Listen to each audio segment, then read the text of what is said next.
Ladies and gentlemen, welcome back to NWA Power. We are coming off the back of the best show of the entire series with NWA The Kids Aren't Alright, and we are fully on the road to NWA 78, the biggest show in the history of the NWA. It has been confirmed that Bishop Dyer will be challenged by Chris Brooks after Brooks defeated Ortiz at NWA The Kids Aren't Alright in a ladder match to earn his shot in the main event of NWA 78. But there is still a lot to fight for with just 4 episodes of NWA Power left. So we'll find out everything that is going to happen in NWA 78 in the next 4 episodes. These NWA Power tapings kick off with a 70 rated match as Yuka Sakazaki defeats Robin Renegade in just over 80 minutes with a Yuka drill. Yuka Sakazaki getting a 79 and Robin Renegade getting a 37. Renegade isn't a permanent member of the NWA roster. She did come up to me before the show and asked to be used, and again, with her decent ratings, I did use her, but she does lose to Yuka Sakazaki here in an excellent 70 rated match. After the match, however, Masha Slamovich comes out to attack Yuka Sakazaki, Masha Slamovich obviously being the NWA World Women's Champion. She's about to hit her with the title belt when Lexi Cabrera comes out and runs Masha off, thus saving Yuka Sakazaki. Masha Slamovich did defeat Yuka at NWA The Kids Aren't Alright, and Lexi Cabrera did defeat Kenzie Page in her first singles match in the NWA at The Kids Aren't Alright. But we'll have to see what is going to happen with the NWA World Women's Championship in the lead up to NWA 78. After this, we go backstage to Weber Hatfield. He says now he's earned his match against Matt Lee for the NWA World Television Championship, despite what Robbie E says, and he wants his match at NWA 78. If we remember, at NWA The Kids Aren't Alright, Robbie E made his debut, saying that Weber Hatfield did not deserve an opportunity at Matt Lee's World Television Championship. Weber Hatfield did then manage to defeat a handpicked opponent in Raj Desi, formerly Jinder Mahal in the WWE, and he believes that he has now earned his opportunity. After this, we see Spencer Slade. He is backstage also. He says that he's through messing around with Keith Lee. He finally wants to settle the debate between them at NWA 78, as he wants to go one-on-one with Keith Lee one final time in a submission match. Spencer Slade seemingly did have Keith Lee's number over the last few months of NWA. However, at The Kids Aren't Alright, Keith Lee, Manic and Oliver Carter did defeat Spencer Slade in the Diamonds in the Rough, leading to Keith Lee obviously having a little bit of bragging rights over Spencer Slade, which he hasn't taken kindly to.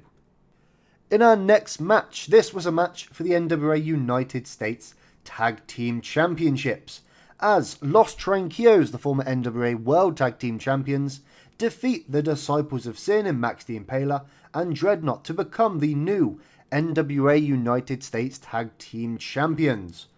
We also, however, saw Silas Mason come out to distract Dreadnought, leading to Hiromu Takahashi pinning Dreadnought to win the Tag Team Championships. Again, it is a decent 50 rated match. Max the Impaler being head and shoulders above everyone else, getting a 59, but both of Tranquilos being off their game. But before Los Tranquilos can even celebrate and even leave the arena, a brawl spills out from what seemingly started backstage between the professionals of EC3 and Trevor Murdoch, Team Wildcard of Alec Price and Starboy Charlie, and Bojack and Marsh Rockette. Again, the brawl seemingly started from backstage and it spills out all across the arena. NWA security does have to come and split it up before the teams can destroy the entire arena. If you recall, at NWA The Kids Aren't Alright, Wildcard did challenge the professionals for the NWA World Tag Team Championships. However, Bojack and Marsh Rockette did interfere, causing a draw. Again, we'll have to see how NWA General Manager Mark Henry deals with these 3 teams. We then go backstage, back to the Disciples of Sin without their NWA United States Tag Team Championships now. Max the Impaler is furious with their loss of the Tag Team Championships.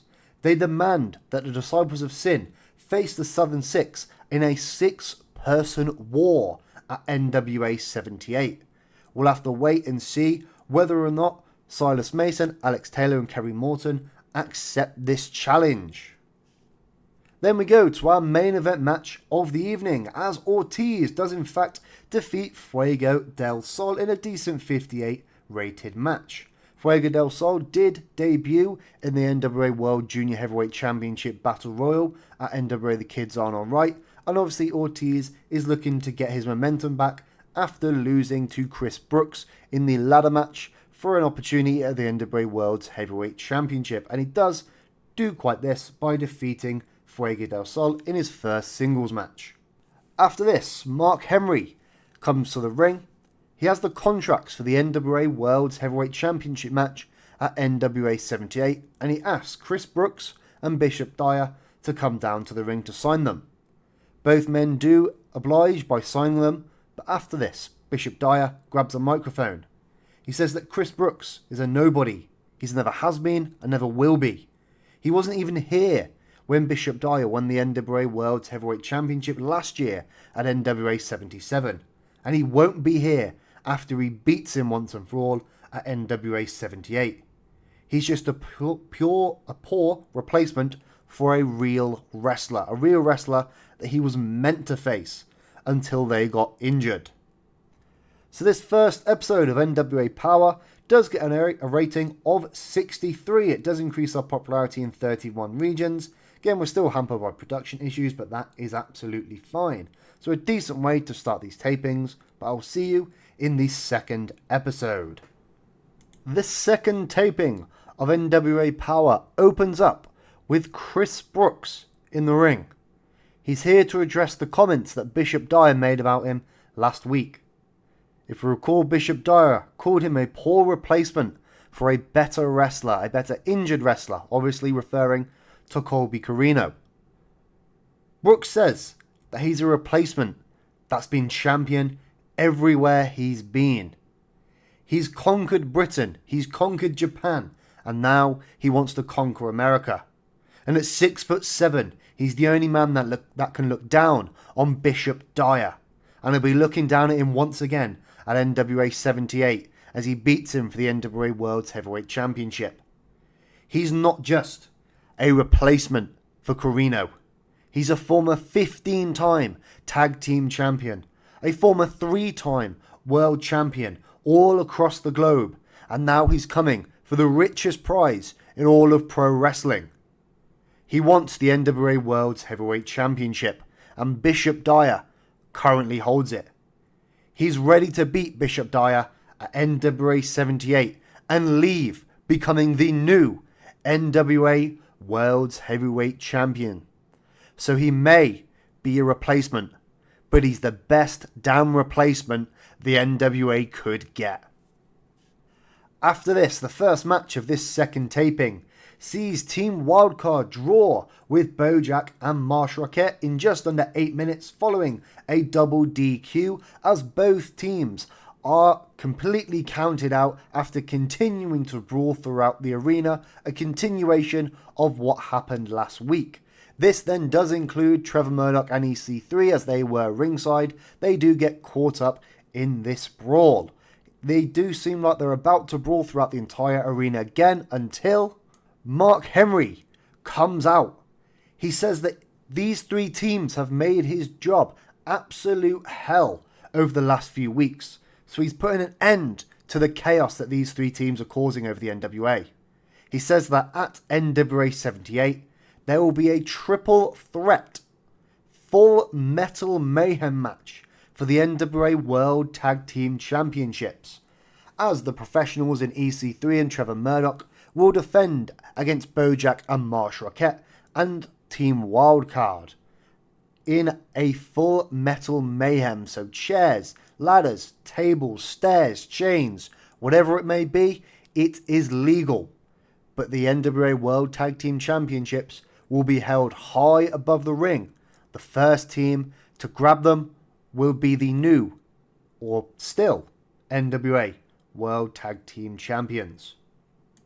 After this, we go to another good match, a good 58 rated match, as Spencer Slade defeats Oliver Carter with a handful of tights. Obviously, Oliver Carter was one of the men that joined Keith Lee to defeat the Diamonds in the Rough at The Kids Aren't Alright, and Spencer Slade gets a bit of revenge here by defeating Oliver Carter, although not cleanly. We'll have to wait and see if Keith Lee does in fact accept Spencer Slade's challenge for NWA 78 to a final submission match. After this, we go back to Mark Henry in his office. He has the Southern Six with him.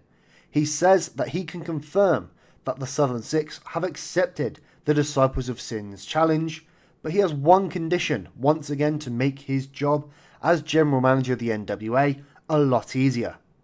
He says that the losing team, whether it be the Disciples of Sin or the Southern Six, must disband if they lose at the 6-person war at NWA 78. So one of these teams will no longer be in the NWA after NWA 78, as one of them must disband. We'll then go to a different part backstage as we see Robbie E. He says that he respects Weber Hatfield's determination, but fears that it's very misplaced. He says that he'll finally grant Weber Hatfield his rematch at Matt Lee for the NWA World Television Championship if Weber Hatfield is able to beat him in a match next week. So next week we will see the in-ring debut of Robbie E. Then we go to our main event match of this second taping as Chris Brooks comes back out to face Max the Impaler, another member of the Disciples of Sin. Chris Brooks does manage to defeat Max the Impaler here, a former NWA World's Heavyweight Champion nonetheless, meaning that Chris Brooks is going into NWA 78 with a huge amount of momentum. A good 69 rated match. Brooks getting a 75, Max the Impaler getting a 52. However, after this match, after both wrestlers have cleared from the ring, Lexi Cabrera comes out and says that she wants to challenge Masha Slamovich for the NWA World Women's Championship at NWA 78. She is then interrupted by the woman she defeated at NWA The Kids Aren't Alright in Kenzie Page. Kenzie says that Lexi's win at The Kids Aren't Alright was a complete fluke and it will never happen again, so she, as the longest reigning NWA World Women's Champion in the modern era, deserves another shot at her championship. However, the former NWA World Women's Champion Yuka Sakazaki then comes out and says that she was screwed out of her rematch at The Kids Aren't Alright, so she deserves another shot. The show then goes off air with all three of these women continuously arguing about who deserves the next shot. This second episode of NWA Power gets a 67, so a lot better than the last episode, which only got a 63. However, it does lead to the same amount of popularity increase in 31 regions. But now I'll see you in our third taping of NWA Power.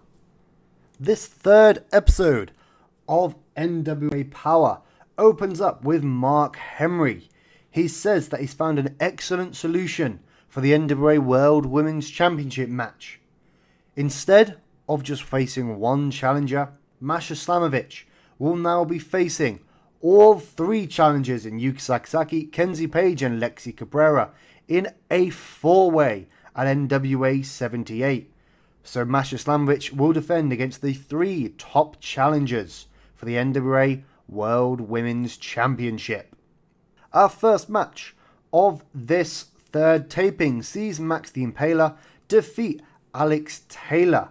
Again, it was a decent 7.5 minute match. Max the Impaler of the Disciples of Sin defeating Alex Taylor of the Southern Six, meaning that the Disciples are regaining the momentum ahead of their 6-person war at NWA 78. If you remember, the losing team of that 6-person war will be forced to disband.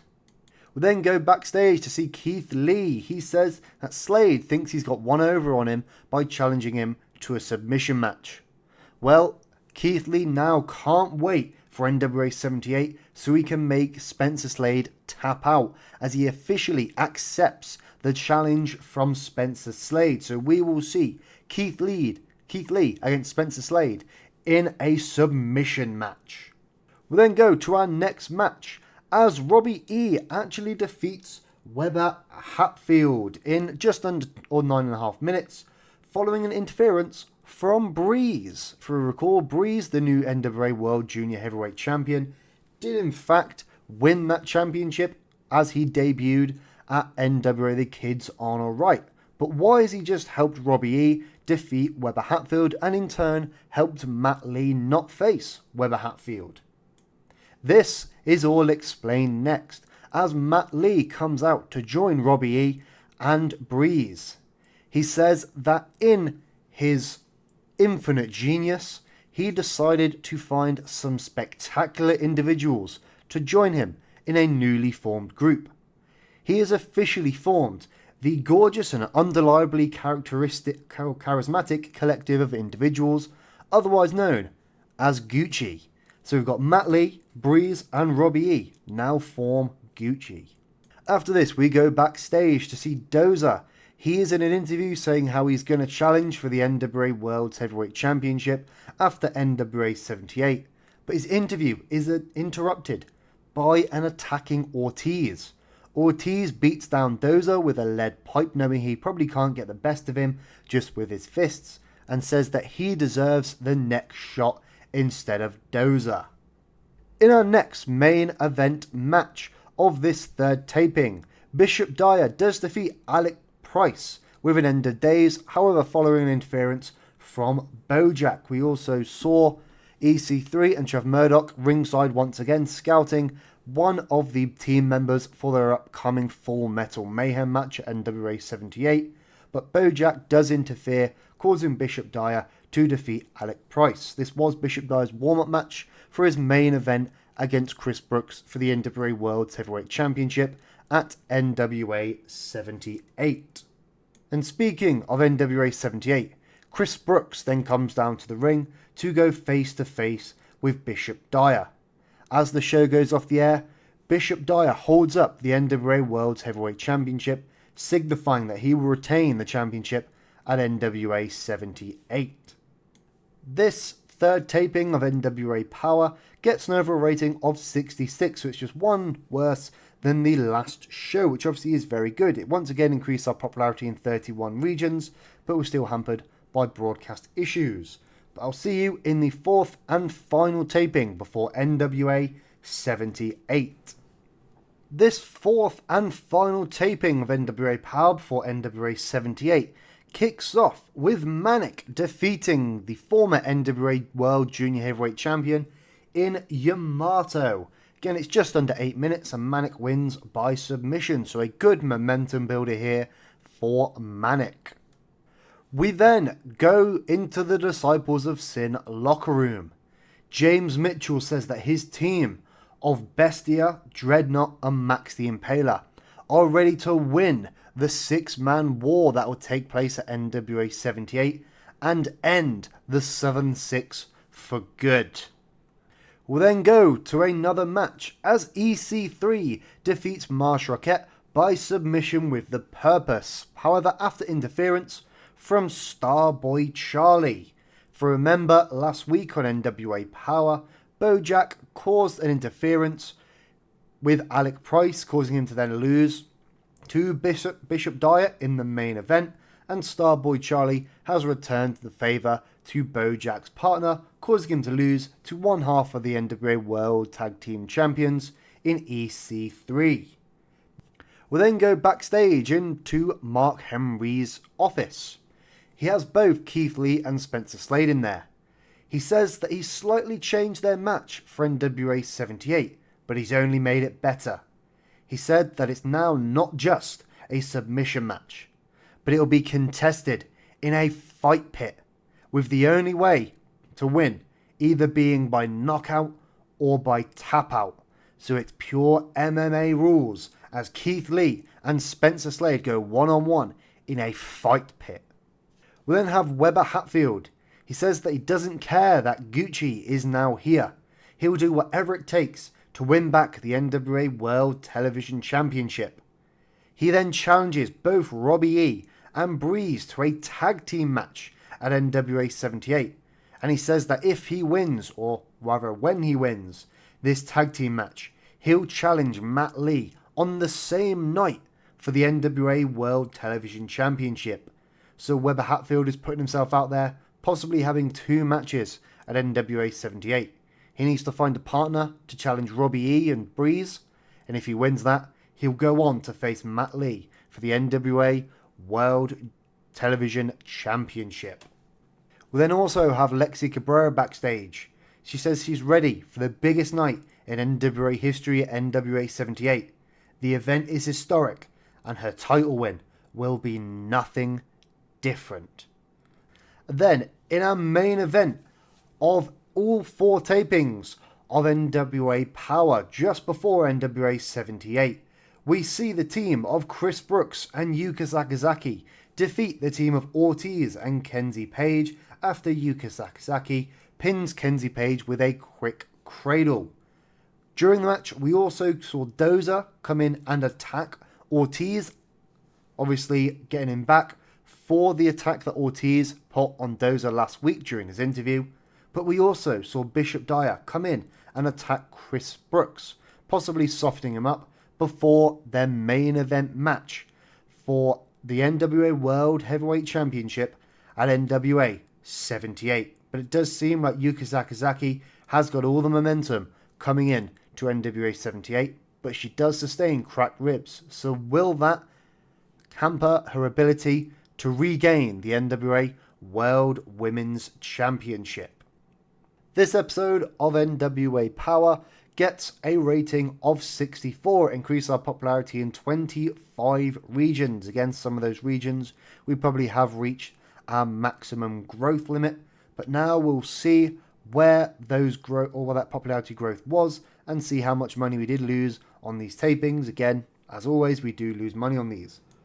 So we will have a look at the injury to Yuka Sakazaki to see how long that is. It's only 7 days, so she'll be more than ready for NWA 78, which is almost in a month.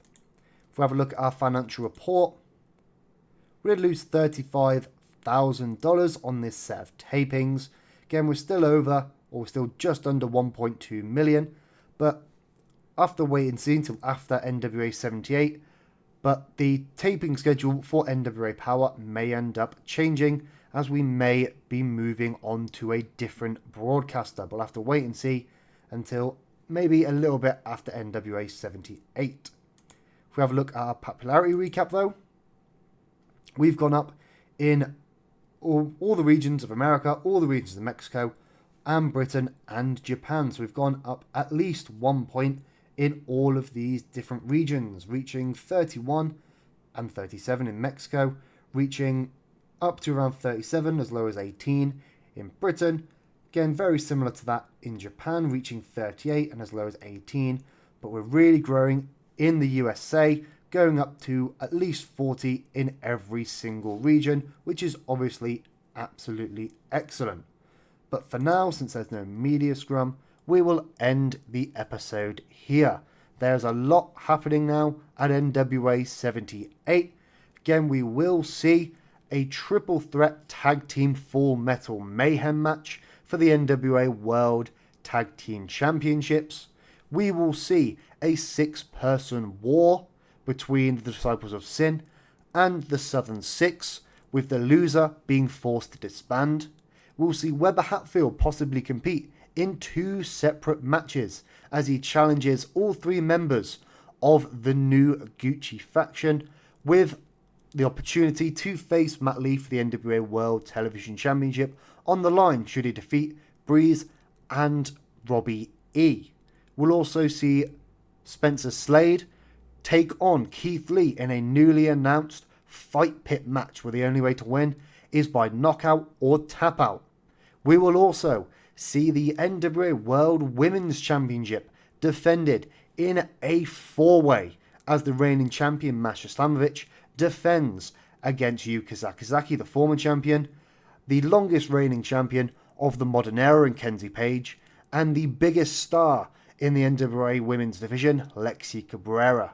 But then in the main event, we will see Bishop Dyer defend his year-long reign with the NWA World Heavyweight Championship against the new star, Chris Brooks. Chris Brooks did take the opportunity afforded to him after the injury to Colby Carino to make his way to NWA 78, but he wants to prove that he's not just a replacement. He is the man to defeat Bishop Dyer. Or will Bishop Dyer continue his reign of terror over the NWA? We'll find out all of this at the next episode as we go to the biggest show in NWA history in NWA 78.